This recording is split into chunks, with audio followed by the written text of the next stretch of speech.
प्यारे विद्यार्थियों, हम देख रहे हैं हिंदी कोर टर्म 2 का जो आपका क्वेश्चन पेपर है इसका सॉल्यूशन। चलिए देखते हैं इसके क्वेश्चन पेपर के सॉल्यूशन को, और जो क्वेश्चन पेपर के सॉल्यूशन हमने बना दिए हैं वो आपको हम समय अनुसार बताते रहेंगे। चलिए यहाँ पर देखिए, आपका जो है इंग्लिश कोर सेट 1 कंप्लीट करा दिया गया है, और हिंदी कोर सेट 1 जो आप देख रहे हैं ये भी कंप्लीट हो चुका है। तो 2 सेट आपके कंप्लीट हो चुके हैं। समय लगेगा थोड़ा-सा कि आपके जो क्वेश्चन पेपर्स हैं जल्द से जल्द बनाएँ हम। लेकिन थोड़ा समय इसलिए लगता है कि हमें जो आंसर्स है वो बहुत ही तरीके से देने पड़ते हैं, ताकि आपके एग्ज़ाम में जो मार्क्स हैं वो कंप्लीट आ सके, पूरे आ सकें। तो इसके लिए थोड़ा-सा धैर्य रखें, ताकि आपके नंबर जो है अच्छे आ पाएँ।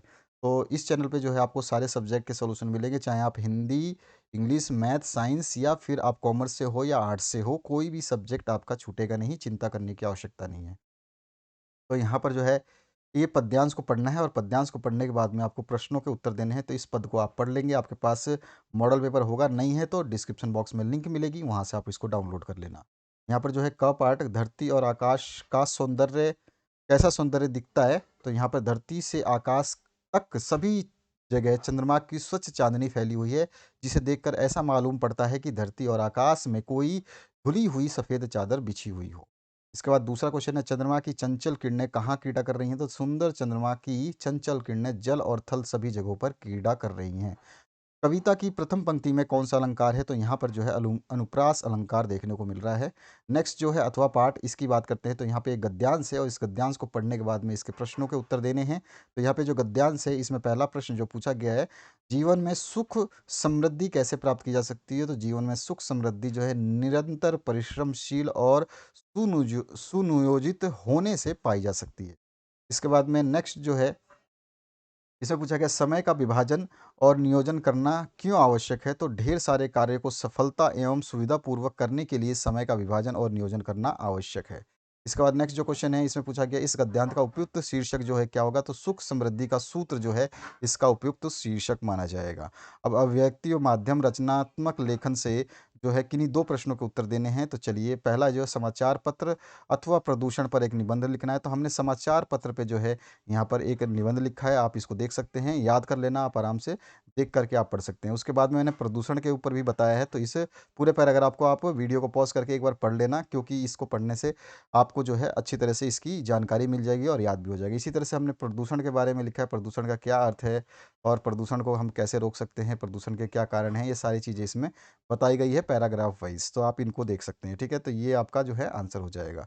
अगले क्वेश्चन की बात करते हैं, तो अगला जो क्वेश्चन है, अपने क्षेत्र में मच्छरों के बढ़ते प्रकोप का वर्णन करते हुए किसी दैनिक समाचार पत्र को के संपादक को जो है पत्र लिखना है। तो किसी आप अपना एड्रेस डालेंगे, जब किसी समाचार संपादक को पत्र लिखते हैं, तो अपना कोई भी एड्रेस, जो अगर आपको न्यूज़ पे आपको जो है क्वेश्चन में नहीं दिया हो, तो आप अपना कोई भी एड्रेस डाल सकते हैं, कोई भी, ठीक है? कहीं का भी एड्रेस डाल सकते हैं, और उसके बाद में डेट डालेंगे। डेट डालने के बाद में आप जिस संपादक को लिख रहे हैं, उस संपादक का नाम वगैरह, एड्रेस वगैरह डाल देंगे।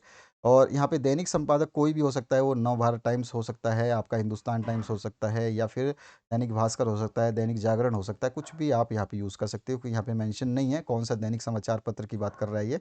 यहाँ पर फिर महोदय से स्टार्ट करेंगे, और फिर हम पैराग्राफ बनाएँगे कि हमने जो मोहल्ले में गंदगी है और जिससे मच्छर वगैरह का प्रकोप बढ़ा है उसके बारे में। तो मैं आपके प्रतिष्ठित एवं लोकप्रिय समाचार पत्र के माध्यम से हमारे मोहल्ले में अत्यधिक गंदगी के कारण मच्छरों के प्रकोप पर ध्यान आकर्षित करना चाहता हूँ। आपसे अनुरोध है कि मेरे इस पत्र को लोकवाणी स्तंभ में प्रकाशित करने का कष्ट करें। सफाई कर्मचारी नियमित रूप से नहीं आते हैं, नालियों में और बाहर कूड़ा पड़ा रहता है। कूड़े से नालियों का पानी रुका रहता है और सड़क पर भी फैल जाता है। रुके हुए पानी में मच्छर पैदा हो जाते हैं और बदबू से बुरा हाल है। इस तरह से हम लिखते जाएंगे, और बहुत बढ़िया तरीके से हमने लिखा है। मच्छरों के प्रकोप से मलेरिया और डेंगू फैल रहा है, रोगियों की संख्या बढ़ती जा रही है। इस 1 महीने में मलेरिया से 3 व्यक्तियों की जान जा चुकी है। मोहल्ले के साफ-सफाई कर्मचारी एवं उनके ठेकेदार से हमने कई बार शिकायत की, किंतु कोई लाभ नहीं हुआ। हमें ज्ञात हुआ कि ठेकेदार रजिस्टर पर कर्मचारियों के हस्ताक्षर लेता है और काम नहीं करवाता। आपसे अनुरोध है कि आप समस्या की गंभीरता को देखते हुए शीघ्र अतिशीघ्र मोहल्ले की गंदगी साफ करवाने का प्रबंध करें, जिससे हम इस प्रकोप से बच सकें। तो ये जो है छापने के लिए बोला गया है। तो यही हम जो है वहाँ पे और भगवदीय लिख करके अपना नाम वगैरह जो दे देंगे। ग पार्ट में आपसे अपने क्षेत्र में नियमित साफ-सफाई संबंधित पदाधिकारी को आपको पत्र लिखना है। तो आपका जो नियमित साफ-सफाई की जो रख रखाव करता है वो नगर पालिका का काम होता है, तो नगर निगम का होता है। तो आप दिनांक लिख देंगे और उसके बाद में सेवा में नगर पालिका अधिकारी जो भी आप एड्रेस डालना चाहें डाल दें, क्योंकि इसमें कुछ भी ऐसा मेंशन नहीं है। उसके बाद विषय लिख देंगे और विषय लिखने के बाद में फिर आप अपना जो है श्रीमान करके और उस साफ़ सफाई के लिए जैसे हमने ऊपर बताया उसी तरह से आप यहाँ पे भी जो है बीमारियाँ ना फैले, साफ़ सफाइयों को बनाना रखना ज़रूरी है। और क्या हमारी प्रॉब्लम हो रही है, गंद से क्या-क्या समस्या हो रही है, कौन-सी बीमारियाँ फैल रही है, हालात कैसे हैं, ये सब चीज़ें जो है हम इसमें लिख करके और जो है अपना लास्ट में धन्यवाद सहित करके अपना भवदीय और जो भी अपना एड्रेस है उसको डाल देंगे। ठीक है? इसके बाद में है आपका समाचार लेखन से आप क्या समझते हैं और इनकी कौन-कौन सी विशेषताएँ हैं? तो समाचार लेखन एक कला है, जो पत्रकारिता जगत समाचार को जो कथा स्टोरी यानी न्यूज़ स्टोरी भी कहते हैं, ठीक है? इसमें तथ्य, रोचकता, जानकारी, कौतूहल, विचार तत्व आदि का सामंजस्य रहता है और इसी तरह से हम जो है समाचार लेखन के बारे में कई बार मैंने आपको बताया है, तो इसको इस तरह से हम लिख देंगे और इसके बाद में यहाँ कौन-कौन सी विशेषताएँ हैं, तो समाचार की जो लेखन की विशेषताएँ हैं, उनमें हम ये 4-5 पॉइंटों में विशेषताएँ बताएँगे कि उसमें क्या-क्या यूज़ किया जाता है, क्या-क्या विशेषताएँ जो है होनी चाहिए समाचार लेखन की। ये कौन-कौन सी विशेषताएँ हैं, इनकी हम जो है पॉइंट टू पॉइंट वाइज़ एक अच्छे जो पत्रकार के लिए यह जानना आवश्यक है कि सिर्फ़ घटनाओं का ही उसी रूप में प्रस्तुत किया जाना काफ़ी नहीं होता। किसी सूचना को सर्वश्रेष्ठ समाचार बनने के लिए गुण कौन-सा है, क्या है, कब है, कहाँ है, क्यों है और कैसे है, जो ककार हैं, 6 ककार उनको यूज़ किया जाता है। ये एक विशेषता होनी चाहिए, वो समाचार में मिलना चाहिए, अनिवार्य रूप से समावेश होना चाहिए समाचार पत्रों में इन तत्वों का। दूसरी विशेषताओं में जो है हमारा उसमें जनरुचि होना चाहिए, मतलब हम पाठक को जब उसको दें तो उसकी नवीनता को देख कर के वो जो है उस पाठक पे प्रभाव डाले और व्यक्ति समूह और समाज और देश को पूर्ण रूप से प्रभावित करे। तो ये एक दूसरी विशेषता हो जाएगी। तीसरी विशेषताओं में जो है इसमें जो है आम पाठकों को कोई असुविधा या मुश्किल या खींच ना हो ऐसी भाषा का प्रयोग होना चाहिए। भाषा का जो सरलतम रूप वाक्य छोटे और संक्षिप्त पैराग्राफ में लिखे होने चाहिए। उसके अलावा चौथी विशेषता जो है इसमें उल्टी पिरामिड शैली अपनाना ज़रूरी है, ठीक है ना? तो इस तरह से हम पूरी की पूरी चीज़ें लिख देंगे। इसके बाद में पाठ्य पुस्तक से आपका जो है निम्नलिखित का काव्य सौंदर्य लिखना है, किसी एक का लिखना है दोनों में से, तो हमने दोनों दे दिए, क का भी दे दिया है और ख का भी दे दिया है। यहाँ पर देखोगे पहला जो है तुलसीदास जी कहते हैं चाहे मुझे धूर्त कहो, मुझे सन्यासी कहो, चाहे मुझे राजपूत कहो या दूल्हा कहो, मुझे इन नामों से कोई नहीं फ़र्क पड़ता। मैं तो अपने प्रभु का दास हूँ, मुझे कोई दुःख नहीं होगा, किसी भी नाम से पुकारो। यहाँ पर जो है ब्रज भाषा का आकर्षक प्रयोग किया गया है। सेवया छंद की सुंदर छटा बिखरी हुई है और दास्य भक्ति का भाव जो है वर्णित है, जिसमें ईश्वर सर्वस्व और भक्त तुच्छ दास होता है और अनुप्रास अलंकार का मनोहर प्रयोग किया गया है। तो ये हमने काव्य सौंदर्य बता दिया। अब इसके बाद में ख पाठ जो है ये वाली कविता जो है आपकी सूर्यकांत त्रिपाठी निराला की, तो इसको हम जो है कवि ने बादलों की गर्जना से धनिकों की सुखी जिंदगी में खलल दिखाया है। वे सुख के क्षणों में भी भय से काँप रहे हैं। इस प्रकार भय का चित्रण सटीक और सजीव किया गया है।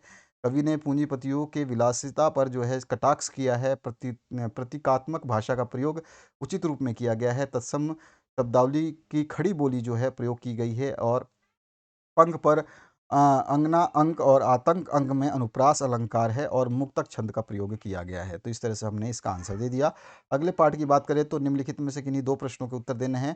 तो इसमें है बिल्पल रव से छोटी ही है और शोभा पाते पंक्ति में विप्लव रव से क्या तात्पर्य है? तो विप्लव रव से तात्पर्य है तात्पर्य क्रांति के स्वर से है। जब क्रांति आती है तो उसका सबसे अधिक जो लाभ छोटे लोगों यानी किसान मजदूरों शोषित वर्ग को ही मिलता है। शोषित वर्ग जो है विलप विप्लव रव अर्थात क्रांति आने की संभावना से बुरी तरह घबरा जाता है। शोषित वर्ग जब क्रांति आने की आवाज़ आहट सुनता है तो उसके चेहरे पर प्रसन्नता की लहर जोड़ जाती है और क्रांति में यह वर्ग जो है शोभा प्राप्त करता है। तो इस तरह से हम जो है इसका सॉल्यूशन दे देंगे। 3 नंबर का आंसर है ये। इसके बाद में इसमें से आपको कोई भी किन्हीं 2 प्रश्नों के उत्तर देने हैं और यहाँ पर जो है बादलों के आगमन से प्रकृति में होने वाले किन-किन परिवर्तनों को बादल राग कविता में रेखांकित किया गया है। तो बादलों की गरजना होने लगती है, वो दिखाया गया है। बादल जो है पृथ्वी में पौधों का अंकुरण बादलों के कारण जो वर्षा के कारण अंकुरण होने लगता है, मूसलाधार वर्षा होने लगती है, बिजली चमकती है, गिर भी जाती है।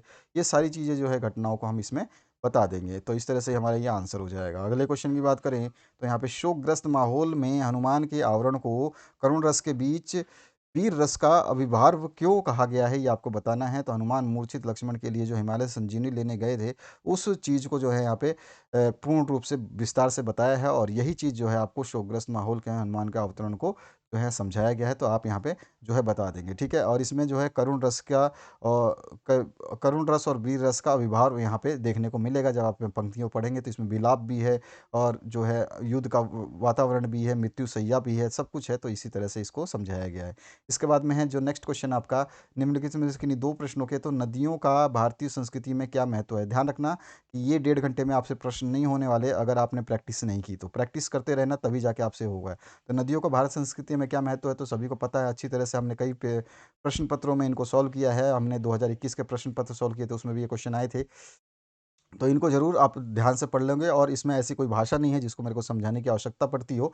आगे जो है ख खंड, इसमें जो ख पार्ट है, तो यहाँ पूछा गया, गांव में महामारी फैलने और अपने बेटों के देहांत के बावजूद लुट्टन पहलवान ढोल क्यों बजाता रहा। तो ये भी हमने स्टोरी पढ़ी है, और इस पूरे ढोल जो है, पहलवान का ढोल जो है, इस पूरी कविता यानी कि पाठ का सार जो हमें अच्छी तरह से याद है। एक भी चीज़ ऐसी नहीं है जो हमने छोड़ा है। तो यहाँ पर जो है, गाँव में महामारी और सूखे के निराशाजनक माहौल और मृत्यु का सन्नाटा छाया होता है। इसी प्रकार का सन्नाटा पहलवान के मन में अपने बेटों की मृत्यु के कारण छाया गया था। ऐसे दुख के समय पहलवान की ढोलक निराश निराश गांव वालों के मन में जो है उमंग जगाती थी, ठीक है ना। ढोलक जैसे उनकी महामारी से लड़ने की प्रेरणा देती थी। ढोलक बहुत कुछ करता था। तो ये आपको इस पाठ का जो है पूरा सारांश जो है वो छोटे शब्दों में जो है लिख देना है। यही चीज़ हमें बताएगा। इसके बाद में ग पाठ, जाति प्रथा को श्रम विभाजन का ही एक रूप न मानने के पीछे अम्बेडकर के क्या तर्क थे, अम्बेडकर के बताने हैं। तो इसमें एक जाति प्रथा जो है श्रम का विभाजन नहीं करती, बल्कि श्रम को ही भी बाँट देती है। ये एक बहुत बड़ी बात है। जाति प्रथा में श्रम का जो विभाजन किया गया है, वो व्यक्ति की रुचि को ध्यान रख कर के नहीं किया गया, ये भी एक प्रॉब्लम है। और जाति प्रथा में पेशे का निर्धारण जो है मनुष्य के जीवन भर के लिए दे दिया जाता है, ये भी एक समस्या है। तो इस तरह से अम्बेडकर की सारी चीज़ें हम यहाँ पे बता देंगे। इसके बाद में नेक्स्ट जो क्वेश्चन है, बाबा साहब अम्बेडकर अथवा फंडीश्वर रेणु की किन्हीं दो रचनाओं के नाम। आपको दो रचनाएं लिखनी है, कोई भी आप दो रचनाएं लिख सकते हैं। यहाँ पे हमने रचनाओं जो है, ये बाबा साहब अम्बेडकर की है और ये फंडीश्वर नाथ की है। तो यहाँ पर दोनों को लिख दिया है। इसके बाद में जूझ कहानी के शीर्षक के औचित्य पर प्रकाश डालना है, अथवा में एन एन फ्रैंक ने अपनी डायरी में औरतों की स्थिति के विषय में विचारों की अभिव्यक्ति कैसे की है, ये आपको बताना है। तो सबसे पहले तो आपको बताना है कि जूझ कहानी शीर्षक के औचित्य पर प्रकाश डालना है। शीर्षक किसी भी रचना का महत्वपूर्ण अंग होता है। शीर्षक वह केंद्र बिंदु है जिससे पाठक को पाठ्य विषय वस्तु का जो है सामान्य एवं आकर्षक बोध हो जाता है। जूझ शीर्षक भी अपने आप में हर तरह से औचित्यपूर्ण है, और जूझ जूझ कहानी आपने पढ़ी है, तो उसी के आधार पर इसके जो हमने आंसर दिए हैं, आप पढ़ोगे तो आपको आसानी से याद हो जाएगा। इसका अथवा पाठ जो है, एन फ्रैंक ने अपनी डायरी में जो है कैसे अभिव्यक्त की है औरतों की स्थिति को, उसको बताना है। तो यहाँ पर जो है उसको भी हमने, एन का मानना था कि जो पुरुष ने औरतों पर जो शुरू में शारीरिक बल, आर्थिक आज़ादी आदि के जो आधार पर शासन किया, वो सब जो है अपनी मर्जी से कार्य करते रहे और औरतों को दबाते रहे, ये सब बेवकूफ़ी का एक वो लगता है, नमूना लगता है। इस तरह से हमने इसको यहाँ पे समझाने की कोशिश की है, और इस आंसर को आप अगर एज इट इज़ लिख देते हैं तो आपको कंप्लीट नंबर जो है मिल जाएंगे। तो ये ध्यान रखना है आपको। इसके बाद में 8वां क्वेश्चन है, जूझ पाठ के आधार पर बताइए कि लेखक किन किन साधनों का उपयोग कविता लेखन में करता है। अथवा में है, एन फ्रैंक कौन थी और उसकी डायरी क्यों प्रसिद्ध थी, ये भी आपको बताना है। तो सबसे पहले आप जूझ कहानी को तो आपने अच्छी तरह से पढ़ा है और बहुत ही महत्वपूर्ण है। तो इसको आप पढ़ लोगे, और जो यहाँ पे आंसर दिया गया उसके बारे में हमने पूरा का पूरा समझा रखा है। आप इसको पढ़ेंगे तो आपको वन टाइम में ये याद हो जाएगा। फिर आपका एन फ्रैंक कौन थी और उसकी डायरी क्यों प्रसिद्ध थी, ये भी हमने आंसर दे दिया है। तो जो आपको सही लगे ना, वो आप याद कर सकते हैं। अथवा पाठ का, एन फ्रैंक जो है एक हालैंड के एक यहूदी परिवार की 13 वर्षीय लड़की थी, आपको पता है, बालिका थी। और वो य यहूदी परिवार को गुप्त आवास में 2 वर्ष छिपकर बिताने पड़े थे। उसी अल्पकालीन जो यातनाएँ सहनी पड़ी थी, वो सारी चीज़ें जो है उसे, यह डायरी जो बहुत प्रसिद्ध हुई थी, जो कि उसने अपने अनुभवों को इसमें लिखा था। तो इस तरह से ये पूरा का पूरा जो हमने आंसर दे दिया है। तो इस तरह से आप इस आंसर्स को याद कर सकते हैं। तो आशा करता हूँ इस वीडियो से आप लोगों को हेल्प मिलेगी, और आपने जो सभी सॉल्यूशंस देखने के लिए इस वीडियो के डिस्क्रिप्शन बॉक्स में चले जाइए, अपनी प्लेलिस्ट खोलिए। प्लेलिस्ट में आपको जो है सारे सब्जेक्ट के सॉल्यूशन मिलते जाएँगे, जो बनाते जाएँगे। जैसे कि इंग्लिश कोर और हिंदी कोर दोनों के एक-एक सेट बना दिए गए हैं, तो इनको आप देख सकते हैं। आशा करता हूँ इस वीडियो को आपने शेयर कर दिया होगा, लाइक का बटन दबा करके अपने दोस्तों के साथ शेयर कर ज़रूर कर दें, और अगले विषय के लिए जो है वेट करिए। अगला विषय जैसे ही बन जाएगा उसको अपलोड कर दिया जाएगा। Thank you very much, have a good day.